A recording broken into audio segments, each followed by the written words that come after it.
Without proper breath, there is no thought. And without proper thought, there is no proper breath. Out on the great high plains, there is the lightning, there is the goo, and there is the wind. When men first discover the joy and importance of controlled attention, they are wont to call it God. And upon realizing all that can distract them from the discovery, leads them to conjuring up the concept of Satan, and never them aware that they have thus vilified the totality of man's everyday existence. Only the extraordinary is extraordinary, only the unique worthy of attention. One day, local conditions told this one guy, "Look, I've always liked you, so I'm going to tell you something. If you keep trying to change your state of awareness, you're going to end up with life making you either sit on the edge of a knife or on its tip." And the guy was delighted. A kid asked his father, "Can they arrest you for talking to yourself?" And the elder replied, "Who cares?" And the lad smiled to himself as he walked away. If nothing else, is my old man pithy or what? There is a rumor in one land that claims humans just began physically reproducing themselves in imitation of their left brain, right brain phenomena. If it makes you feel any better, even those spreading the rumor don't know what it means. On days of potential mystical significance, one man would stand before a mirror, brush his hair back along the sides, hold his head up high, straighten his spine, and tug at his jockey shorts while confidently announcing, "I've got vital fluids I haven't even used yet."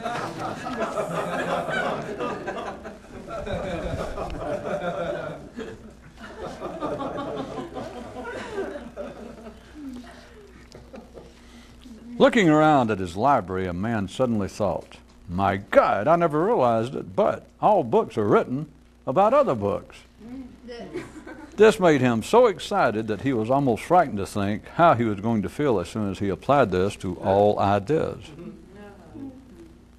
An animal is carried but by breath, man by breath and by thought, an enlightened man by conscious breath and thought. The intelligent man asks himself, "If I am not here to breathe, who shall do it for me? And if I do not remember to be here, how will I ever learn to think?" To an ordinary man, there are many, many aspects of simply being alive. But to those with an outside goal, there is but one. And to achieve it, he must be constantly aware of the wind and always alert to the lightning. Whenever the forces of evil threatened to overrun the forces of good, St. Alonzo would retire to his tent alone and ask himself, "Just who the hell are you anyway?" And the trouble would soon pass. On One World, there were 5 schools teaching 5 different approaches regarding how one might bring attention under sufficient control so as to better facilitate the possibility of igniting one's consciousness to a higher state. The first school taught to carry a pebble always in your shoe. The second said that you should constantly repeat a secret word. The third school's method was to count every breath you take. And the fourth and fifth groups refused permission for me to reveal theirs. But all is not in vain. For cannot you already see how the sophomore year contains all of the freshmen, how the junior consumes all the sophomore, and the senior overtakes the junior, and how graduation renders all past instructions irrelevant? And for those of you who never cared for school, you might be pleased to learn that those who know the secret get to live off campus anyway.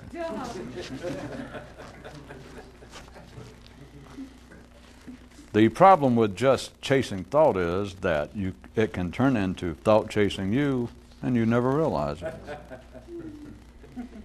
All tricks are good, but those requiring at least 2 hands are better.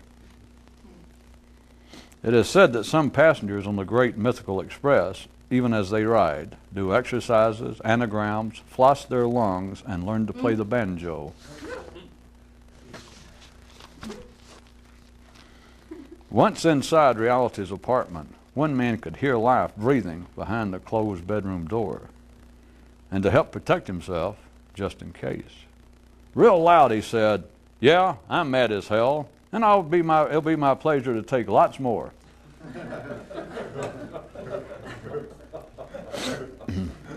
Don't forget, a safe man is a man already damn near dead. Whenever the power of hormones threatened to overrun that of neurons, St. Alonzo would step behind his tent and piss on an important document.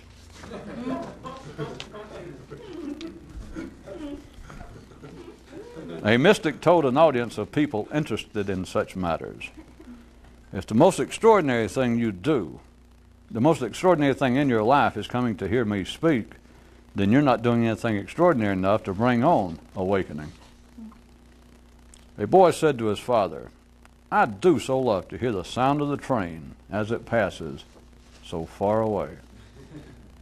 And the elder responded, "But there is something far greater than the noise it makes, and it is not as far away as you think."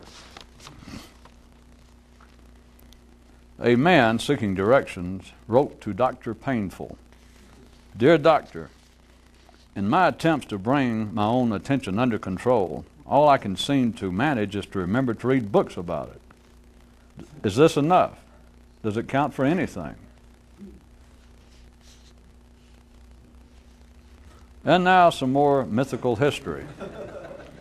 The first man to become conscious invented the pencil. The first man to become more conscious invented the pencil with an eraser. And the man who becomes more conscious today always breaks his pencil. Many people cannot swim and breathe at the same time, and some cannot fly and do so simultaneously. What is it that you can't do and breathe at the same time? One man's mind told him, "I do wish that you had warned me when you're about to drastically change the subject." And the man knew that if he did, then he wouldn't be able to. One man solved all of his reading requirements by having just one nonfiction book chosen at random, which he read as fiction.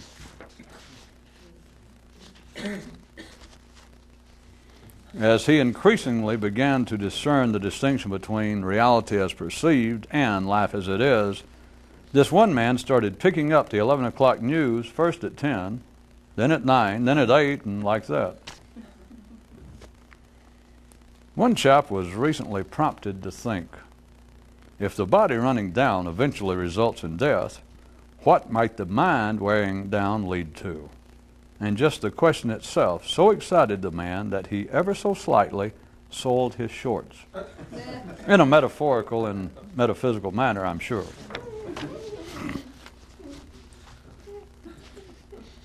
As per one man's version, the question of questions is as follows. Is it more important to know what to do or to know how to remember to do what it is you should do? Hey, don't look at me. It's his question. Okay, truth time. That's always been the question. And isn't it nice to know that some things never change? One guy wrote a blues song to himself that went, "If you don't treat me better, I'm going to leave you some sweet day." But then was afraid to let himself hear it. I mean, God knows what an unprepared audience might do in response thereto. One man dreamed of a stable elevator shaft running up a building as his spine through his body. This excited him greatly, but he didn't know what to dream of after that. But I do. How about you? Okay, you people, keep the lobby clear. Let some air in here. One man dreamed of a land beyond metaphor, but could never seem to find it, even though he kicked at small stones every day as he walked the earth in his search. One man wrote himself this reminder: you can either think about it, or you can do it, or you can think about it while you do it, but can you do it while thinking about it? Even the note itself finally became dizzy and confused. The land beyond metaphor. You're standing on it, but until you not know it, you can't know it. You remember a couple of items before was a man who wished he could find the land beyond metaphor. Now it shows back up. The land beyond metaphor, and it's described, sort of. You're standing on it, but until you not know it, you can't know it. Looking down at his dog and what he had just thought, one man wondered, what if I had the consciousness of an animal and the knowledge of a man? What would I have? With his left hand, one man drew pictures of food, and with his right, architectural sketches. He could feel in his burgeoning third hand the renewed desire to paint from nature, but perhaps a new nature this time around. The wisdom of Proverbs updated. Many believe they hear the call, but once they get there, damn near every one of them thinks, why the hell did I come here? In spite of his fairly regular church appearances and attendance to its prescribed rituals and offerings, this one man suffered a continuing string of setbacks and personal disappointments, till finally one day, into the confessional booth, he took himself and said to the on-duty cloistered clergyman, Father, I have reached such a low point that I am tempted to renounce my faith. And the voice of the hidden confessor responded, who had heard many years of complaints from this man, responded, Frank, it's about time you faced up to it. Life sucks. And Frank replied, my wife told me the same thing. And from around the screen that separated them popped the face of the surprised cleric who said, I didn't know your wife was in the priesthood.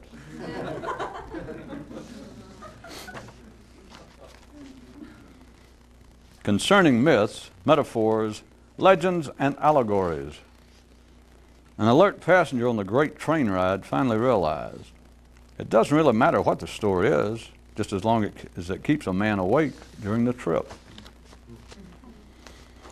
Damn it, a short story. Every time this one guy was just about to get it all together and come to his senses, somebody would knock on the door and distract him again. Damn it.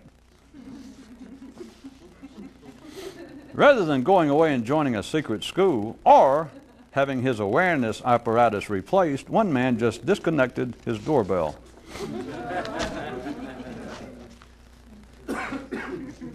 Oh, say, do you think a poem?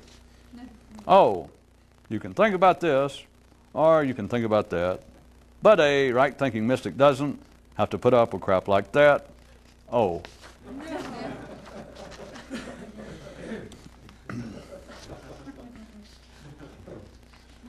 What they do have in common. All public mysticism are histories of mysticism. Those who only want to think about being more intelligent are the same kind of people who will only eat something after it's dead.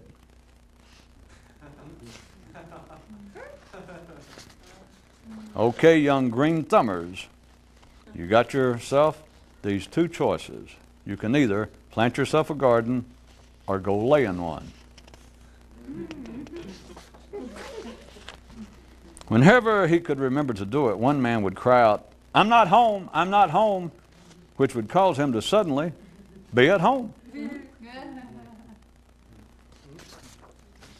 The mythology of myth. After hearing yet more of the old man's magical stories and mystical allegories, the young lad told him how meaningful they had become to him. And with a knowing smile, the old one nodded and said, "Yep, real humdingers and bedwetters all." Simple-mindedness, an overview. There are two kinds of simple-mindedness, the natural kind and the type achieved.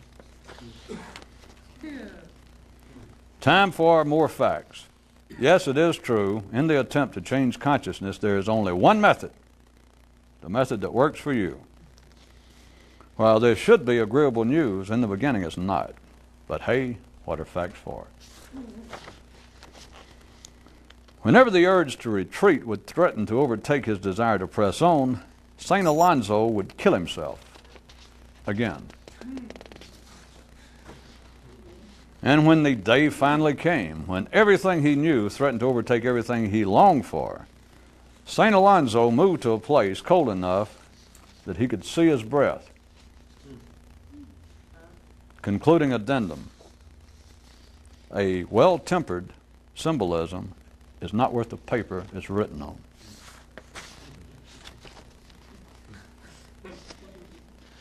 Above the tomb of the mystic was the message: patience comes in a handbag and is distributed by the truckload. By the trunkload.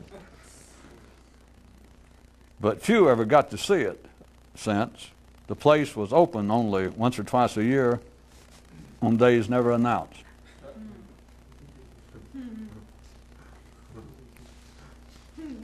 Perhaps I didn't, but I will. Above the tomb of the mystic was the message: patience comes in a handbag and is distributed by the trunkload, but few people ever got to see it, since the place was open only once or twice a year on days never announced. Definitions. Irony: flavored children's aspirin for simple-minded headaches. Metaphors: reality with the wrapper removed. The aha factor: life with reality removed. The understanding of the awakened: conclusions without a premise.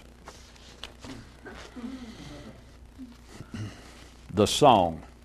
This is the title I'm about to read.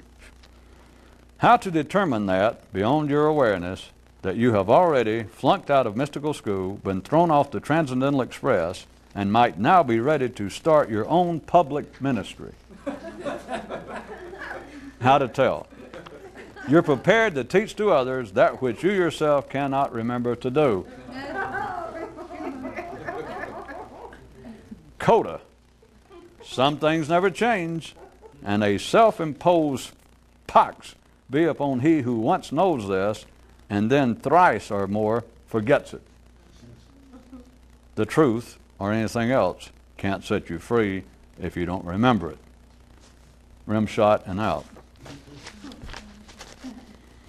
According to a certain legend, there was once a certain school of higher awareness and intelligence that distinguished between those who know and those who simply suspect on the basis of whether and how those in question themselves distinguished between can't and don't.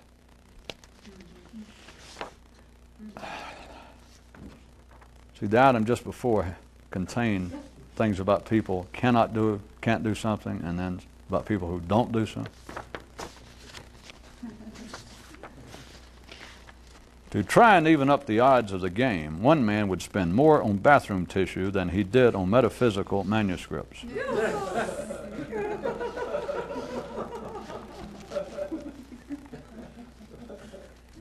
In defense of himself, as he stood before that great tribunal of life, one man opened with these words. May I first say that I may be stupid, but, and the head judge said, "Thank you, next case."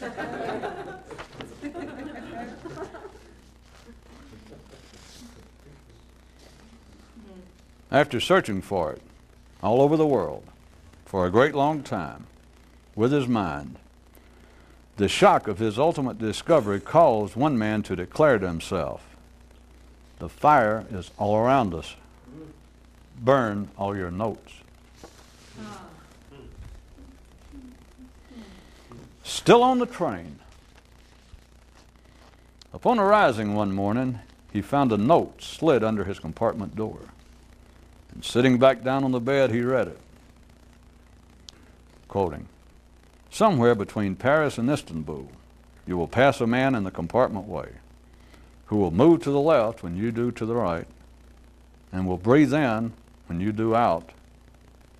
Do not let him by, stop him, for he is your way station."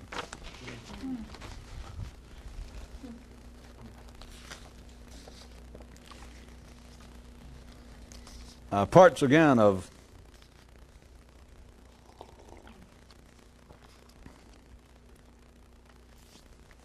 how the mind's job is to split up whatever the hell life is into reality. That it turns life into, it verbalizes life, which is what reality is. I'm aware that I've given 2 or 3 shifting descriptions in the last couple of times, but that actually covers it. It is so blunt and plain that I did not offer it to you, even you people, first. But that is, it covers all of reality once you see it, beyond any sort of apparent distinctions between a male's version, conception of reality, as opposed to a female's, or a Jew's perception of reality as opposed to a hostile Muslim just across the street, from a Russian to a Ukraine, from anybody, from the dead to the living, to the old generation to the young generation, to one school of philosophy vis-a-vis another school of philosophy. All of these continuing ideas that reality is, of course, there's the great schools, I guess, or larger school of those who say reality is either objective or subjective. That is, that there is a noise, for instance, when even a Chinese tree falls alone in the forest. There is a noise. That would be the objective school, and then the subjective school says, no, that reality is only what you make of it. Reality is one thing. Besides the several versions and even more I could come up with, it is life made verbal to the mind. No one else has any sense of reality, which I know was a little perhaps unclear when I read it. It was a tail end of one of the Am Sinat that a man looked down at his dog and he looked at the kinds of things he'd just been thinking about, which what I'm insinuating, since I know the guy, that he was thinking about the sorts of things we talk about. That he looked down at his dog and that's the kind of things that he was just thinking about and pondered. What would it be if I had the consciousness of an animal and the knowledge of a man? What would I have? Which to an ordinary mind you cannot even describe that. They'd start trying to dissect it and argue verbal games, and it's not a verbal game. There is no further description that makes any sense verbally, which, if for no other reason, should give you some additional hint as to the nature of what the mind says is reality. No one has any sense of a reality. Consciousness at the animal level is nothing, unless, I don't guess I have to apologize and say I'm not trying to make it too spooky, but I know this does begin to sound spooky. But those of you that hang around or that have domesticated pets that let you hang around the house with them, if you can just sometime look down, say at a dog, or think about if you're watching a nature special or got a photograph of a lion laying there on his back, stretching. At any rate, if you could just try and look at a dog, I guess would be better to see something that is actually there and viable in person, moving about. And try and consider what it would be like to be inside of his head, because they do have a brain, they do process information, but they are not conscious of a reality. They're not conscious by the normal definition of us. And yet their eyes are open, and you know damn well you can call his name. They will become habituated to certain words. You can say things that sound fairly complex if you don't think about it, that you ask him, are you ready to eat, and such as that. But the thing is, the dog will look around, and he's obviously aware that he responds to the environment in a way that seems to be, by any definition, superior to, let us say, a worm. If you had a pet worm, or even a pet hamster, it's extremely difficult to ever get them, to respond to verbal commands or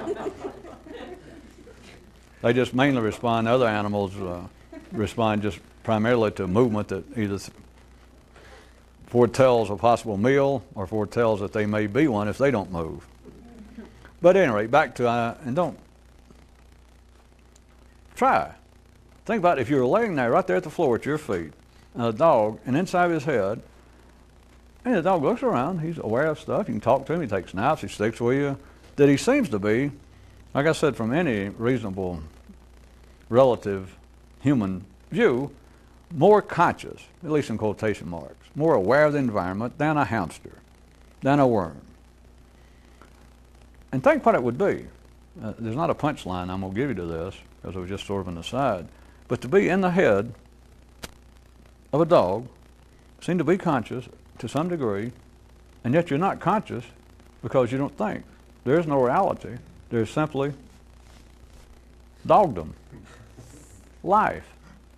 You're just alive. But he can't think, so it's not a matter of saying, well, a dog has nothing to think about. That's true, because if you don't have a mind, you don't have anything to think about. Don't think about this or you'll get stuck. But he has nothing to think about. It's just do or die. It's just survive or don't survive, other than the sort of pickle that we have thrown into the game with domesticated animals. But still, basically, it is simply survive or not. That's the name of the game. And there's nothing to think about. But what if you could be conscious and at the same time could have, if you were conscious like an animal, and at the same time you could have the knowledge, that is the thoughts of a man, and you could put them together, what would you have? Was the question. But back to a sense of reality. It is life made verbal. And I repeat, I know that's so blunt. It either, when you hear that, it either would have, and I'm not suggesting it should, but it would either have the power that a person would suddenly hear it and go wham and be in the arms of Buddha, that is, suddenly be enlightened by that one thing. And if it doesn't do it, which I didn't see any smoke coming out of anyone's ears and no one fainted, if it doesn't immediately strike you like that, it does not easily lend itself for further immediate intellectual analysis. But that is all reality is. People can argue it forever, and as I said, if you ever get a glimpse of that, there's more evidence if you need it. But any reasonable person, and the more intelligent they are, the more they would argue of such a unadorned definition of reality. If I said all it is the mind making life verbal, that's it. The more sophisticated and educated a mind would be, the more that they would deny that. And if I insisted, well, yes, I'm correct, you just can't see it, the more vociferous. If they thought in some way I had some intelligence or that they just couldn't believe it, they would more and more defend. But how would they defend it? Not by a fist fight. That's not our kind of philosopher. They would continue to verbally assault the idea. Now, come on. Jesus, I can't believe people go out and pay whatever it is, a couple of bucks for Mad Magazine or anything that's still, to go pay for irony. And that's cheap irony. Here's good irony. This is high-class irony. Okay. A subdivision, another subtext under that definition of reality is that what the mind is up to and what reality is to cut up life into pieces. To try and do something like this, to try and change your state of consciousness, you've got to go past that because the mind has already broken up life into pieces. That is the only way that the mind handles life. It is all tied to the same thing. It's not that really arcane. It's tied to the fact that the mind can only operate the same way as words, linearly. It has to start somewhere. It seems to, if it makes any sense, it has to start and has to go somewhere and come to some sort of operational conclusion. It has broken up life into pieces. To carry it any further is a fairly simple way to describe it, perhaps in you, is you have to break up the pieces into even smaller pieces.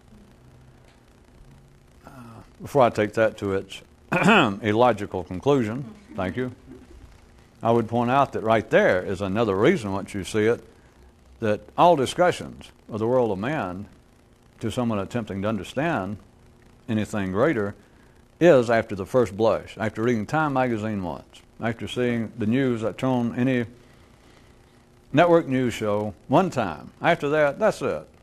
Or if you're really a glutton, read a whole history book. But after that, all you're doing is engaging in electrochemical redundancy. Because you know it all if you knew it. I mean, if you knew what you knew, you would realize, well, I know it all. Off to the side, in that same area, and you do know that this has an allegorical intention and has nothing to do with any particular person. But we are pulling out the examples out of life again. That any time an apparent mystic or someone involved with such as that turns their attention to ordinary affairs of man, that is, the affairs from this level down, they've lost it, assuming they had anything to lose. Let's assume. Anytime if we had some historical figure, and I could bring them out, that apparently were great religious, spiritual figures, and they, sooner or later, if they're public, trust me, sooner or later, they will turn around and start saying something having to do with the nature of man from the level of consciousness down. Sooner or later is a certain kind of ironic sarcasm that you have yet to grasp, but maybe in a minute. Well, there's no real basis for it yet, but here we go. Let me put it to you as a rhetorical question. On your own, you think of some exception to what I'm about to say.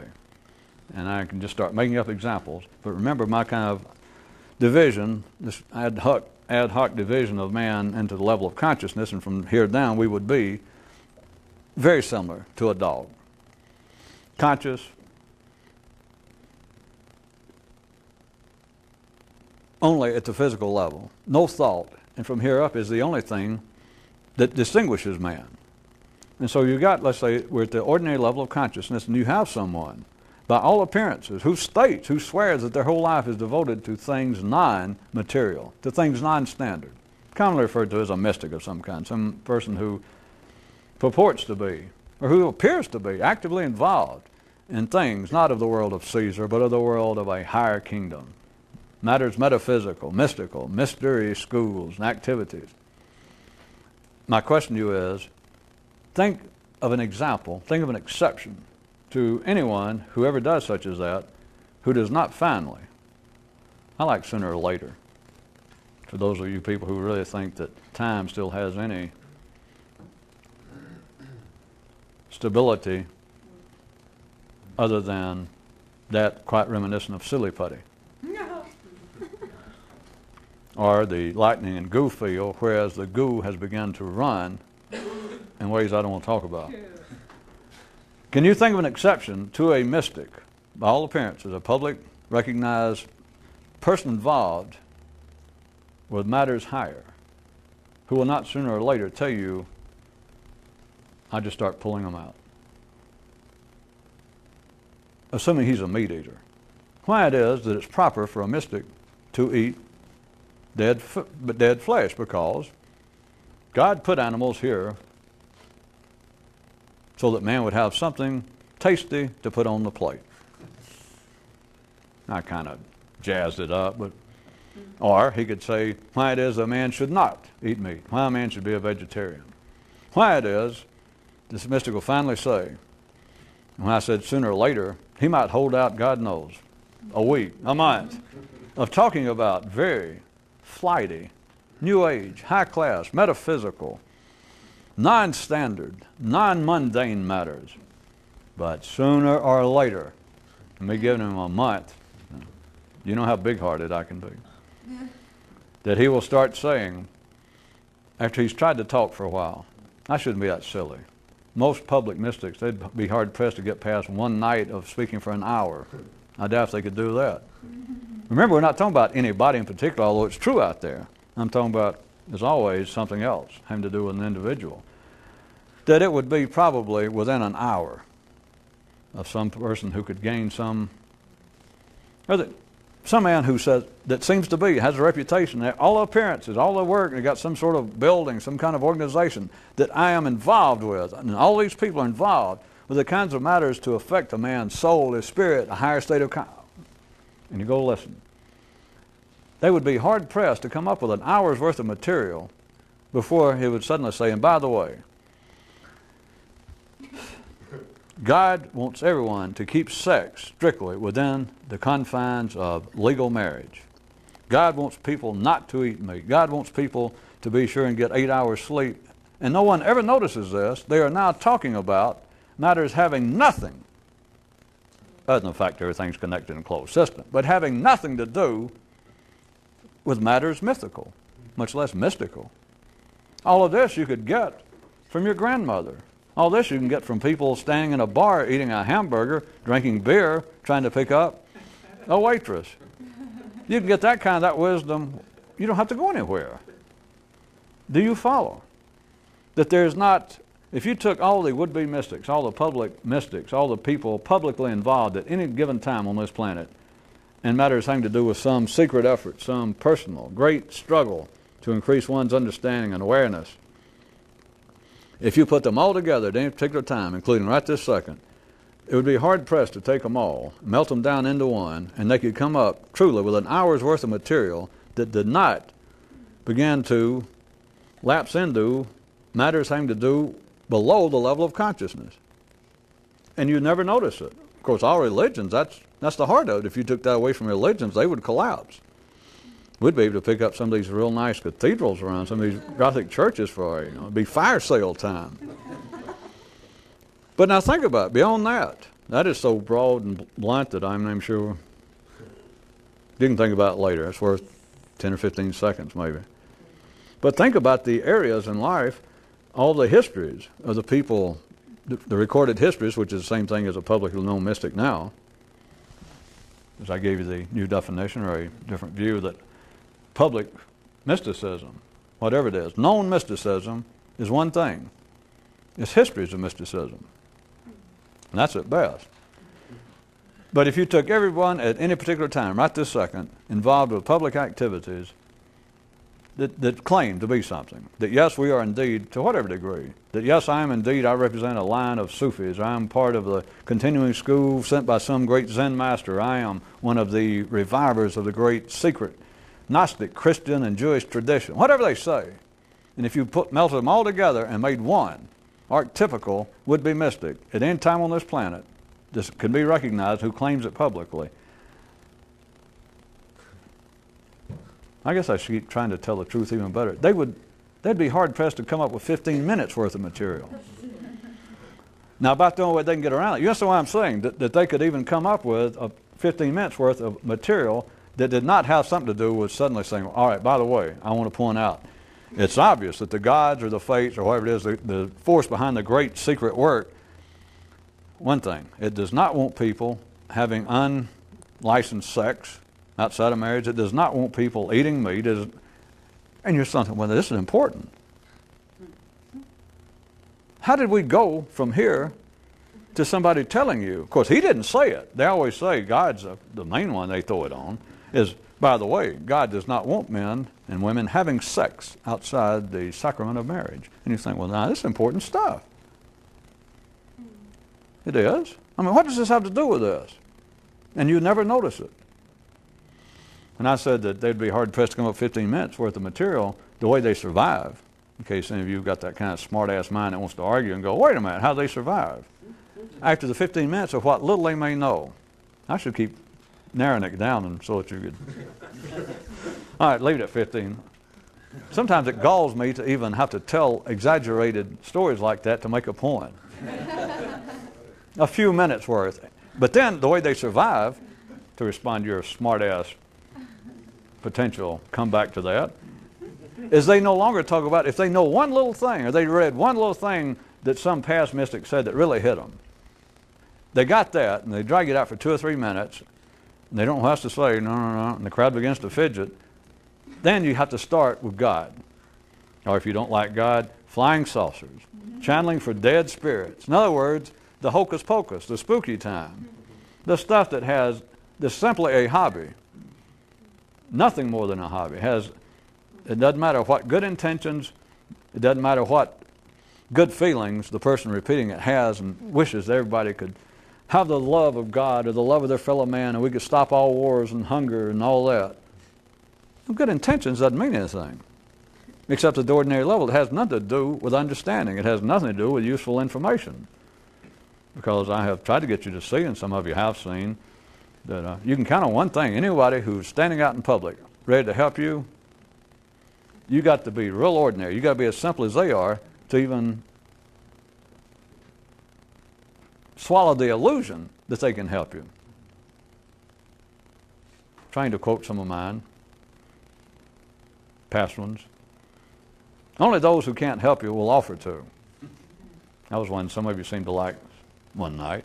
Those of you that have bear traps for edge of your seat minds on some nights. They will not, the ordinary mind cannot come up with information that is not plugged into the kind of information that is actually at this level. Most would-be mystics, including yourself. Remember, we're not talking about anybody outside necessarily, although it's true. But everyone, all would-be people who are involved, people who find themselves interested in this, have it best up until the time they ever get to Istanbul, more or less. They have one, let's give them credit. Let's change it from 15 minutes worth of material. They have one actual thought that is damn near transcendental. They do, all of you have, at the very least, or you wouldn't hang on to this. Of course, by now you could be thinking, attributing some of it to me or something I said, but somewhere, and you may not have looked at it in this way by any means, but somewhere you had what amounted to your own original thought regarding such as this. And very likely it just went by and it just seemed to have got mixed in with something you had read or something else. But you had one, or you wouldn't be here. So that was your 15 minutes worth of material. You had one. After that, what have you thought about this kind of stuff? We got a few minutes. Everybody wants to think about it. Well, that's enough time. The truth is, once you see it, after that one thought, you don't know what to think. And you end up in the evil clutches of some idiot like me. Metaphorically speaking, I trust. Well, the guy in that story that ever so slightly soiled his underwear, it said in a, I trust, metaphorical and metaphysical fashion. So if he can do it, I can do it. After that one thought, there is no more material. That is about the extent of the few people who are actually wired up and pursue this kind of activity more or less rambling through the rest of their life. Even if they never really take it seriously enough, or they actually never get off the train, they never actually get anywhere, what holds them, I can describe it as that unfathomable hunger. I can describe it as having that kind of itch and you can't find out where to scratch. People can get over to that. It's not either or. I'm not trying to prove it one way or the other, but let's just say there are people that they kind of skirt around. They play with it. They go read books about it. There was tonight, right there in one of those items, a mystic pointed out to a group of people that evidently he used to talk to that would show up, and he one night finally told them. He said, if the most extraordinary thing you do in life is coming to listen to me speak, the inference being, I didn't build it up enough perhaps in the preface, you understand that the people believe it's extraordinary. I should have made it fancier. A man considered to be a great, extremely exotic, deep thinking, and conscious mystic who had a group of people who on schedule would come to whom and he would address. One night he finally said to them, does that sound better? Think about this. He told them finally, if the most extraordinary thing in your life is coming here listening to me talk, you're not doing anything extraordinary enough to ever find out what this is about. Of course, I left out some of the other story I could have put in, and that all of them got up and thought, well, screw this, and they left. That was the hard-ass version. Well, for those of you who are getting better, that was the better version. That was the riper version. After that one thought, a man doesn't know what to do. But notice that people will hang on, people will pursue a whole apparent system. People will pursue a religion. And all religions, they start off, and if you go and ask for their brochure, if you ask for, why should you have a list of the reasons I should consider converting to your church or joining, they'll say, well, yes. And the priest, the rabbi, whoever's the head of it, will hand you a list that he hadn't looked at, if he's really been around and moved up in the hierarchy, that he hadn't looked at in 20 years. In fact, just aside, if you ever decide to go do this, don't ever ask the man. I mean, especially if he looks old and wise and has white hair and real kind. Don't ask him when he hands it to you and go, well, what is number 3? I'm not sure I understand. He don't even know what the hell it is. So don't do, it's not the point. But you understand it will be a list telling you of reasons, and the reasons at the beginning. And they do not sit around and plot this. And if you have any doubt about that, ask yourself, have you plotted anything that's happened in your mind thus far? They do not plot it, but it will start out at least the first 1 or 2. Well, if nothing else, the purpose of all religion. All over the planet, people say, well, it's to take you from an ordinary, less than perfected state into a more perfected state. And they, of course, usually say closer to God, or the return to God, the return to the original source of goodness, etc. I mean, what else are you going to describe of being more conscious, being enlightened, being awake, being anything? I mean, you can't. That covers it. Good. Where did I join up? That's the extent of their material, though.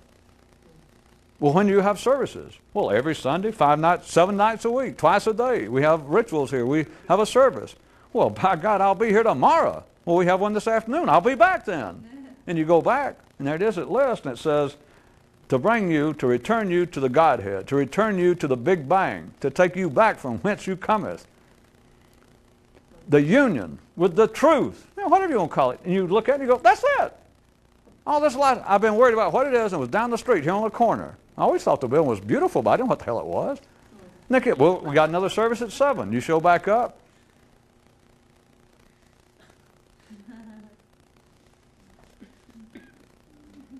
And it's not a conspiracy. That was their best shot. One thought, one idea. That's why I said I was actually stretching it into 15 minutes. You can keep redoing the sentence, I guess, and drink a glass of water and cough and shuffle your feet, but it's one idea. But after that, there's nothing to be said except there's one thing obvious, they say. God does not want you wearing low-cut dresses, you women, and you men wearing tight pants. God does not want you eating red meat. God does not want you listening to loud rock and roll music, whatever the hell it is. And you suddenly, but nobody notices it. But if you did, you would suddenly notice, wait a minute, we started off here. I mean, they didn't tell you anything yet, but the stated objective of the religion, of the would-be mystical system, the stated level at least started at the level of consciousness. It started there. And it said, all right, what we're up to is right above that. The kingdom of God, a higher state of consciousness, the Buddhahood, the enlightenment, the liberation of the mind. And you go, yeah, all right, I'm here. Okay, we're here to try and liberate our mind and raise our consciousness up to the level of God. You said, boy, I'm glad I found this. All right.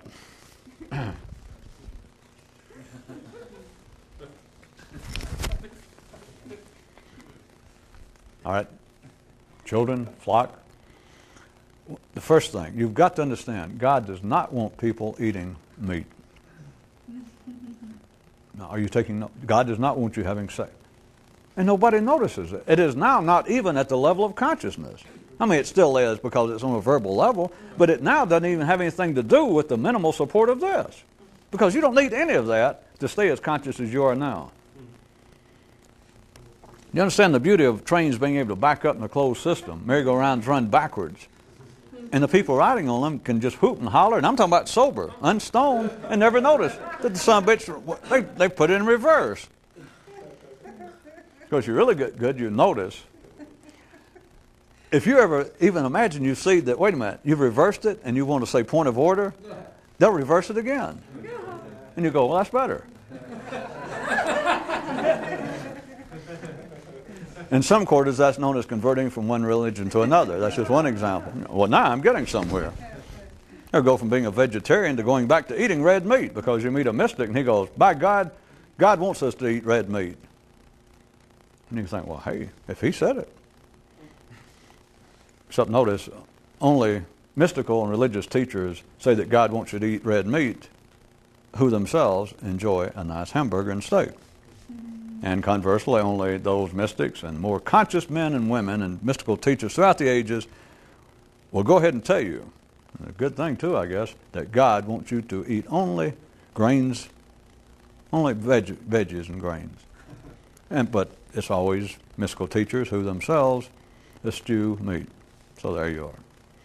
And if you don't like that, you can go down the street and they'll reverse the merry-go-round. Yeah.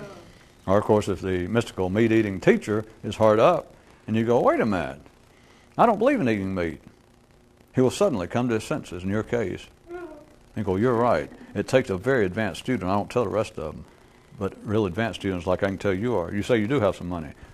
Vegetarianism is the way. I mean, you would have gotten there yourself. The rest of them I can't tell. They're not prepared yet. There's nothing available out there at the ordinary level, including the one mystical thought you had in your life, the one thought that was non-standard, the one thought that you have had that was somewhere above street level, or looked at as an external phenomenon, the best combined efforts of humanity, thrown into any of the great religions, all the 5 or 6 big ones, thrown into all social movements, but religion seemed to be it. Thrown in, there it is, the best minds of our time, at least the best Catholic minds, we'll assume are now running the Catholic Church, the best Jewish minds, and etc.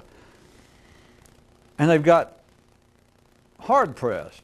If you're just an objective, clear-minded, fairly intelligent audience member the first time, they are hard-pressed in their combined wisdom to come up with one idea.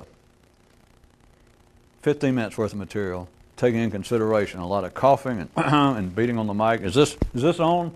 Is that feedback? Because they've already, the statement of their objection, their statement of purpose is it. And they're all the same. They just have to change it. That we're here to return to, if we're Muslims, we're here to return to the union with Allah.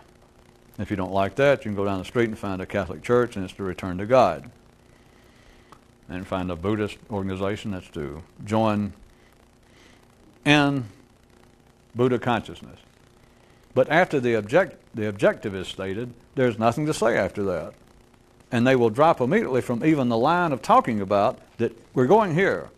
It's as though you walked up, you find yourself, you were born on this plane, and everybody's living down there, and you keep feeling like, you keep imagining that there are mountains maybe.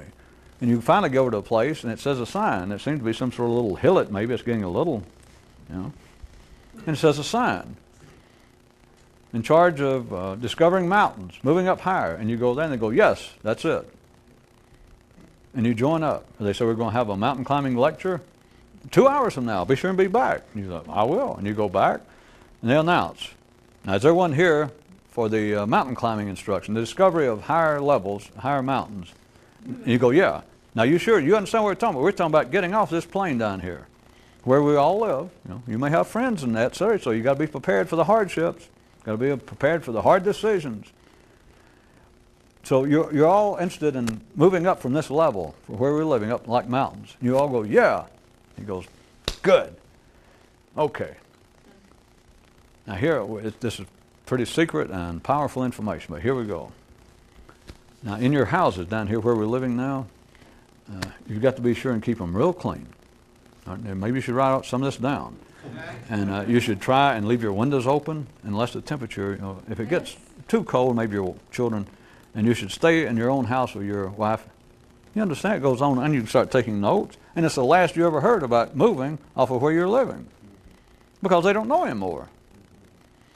The mind has broken it up into pieces, and some of the pieces appear to be of extraordinary potential.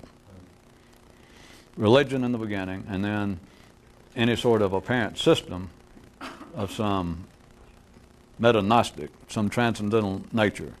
And no one ever notices after the first statement, or by a book, the book of all secrets, the book of all secret knowledge, That's the best you're going to get. I mean, if you want to save yourself some money, the title is it.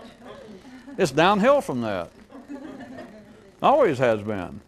And if you, at least you think again, we're laughing about religions or authors. You had one great idea. It has not gone upward. The best you can say, if you have been fortunate, it hadn't gone down a lot. You've been able to hold on. It's like you could barely reach up and you thought you got above where you normally live. It's like you believe maybe you got up on some sort of rock and you're clutching. And you're not even sure, but you know at least this is an unnatural position. And you think, well, I'm doing something. Nobody else is doing it.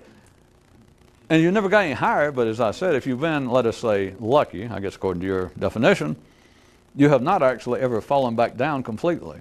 It's just like, how long can I hold on and what the hell is this? Dr. Painful would be glad to take such questions as that. Well, his associate, Professor Enigma, I believe, is out of town this week. What I was getting to, and obviously not going to, was that this kind of activity, in one sense, to use this kind of allegory, is to take the pieces that the mind has broken up life into properly, and you've got to break them up into even more pieces, which, in a three-dimensional reality, will produce what I was going to describe as an unexpected result when described verbally. But since we only got 5 seconds, I'm not going to tell you what it is.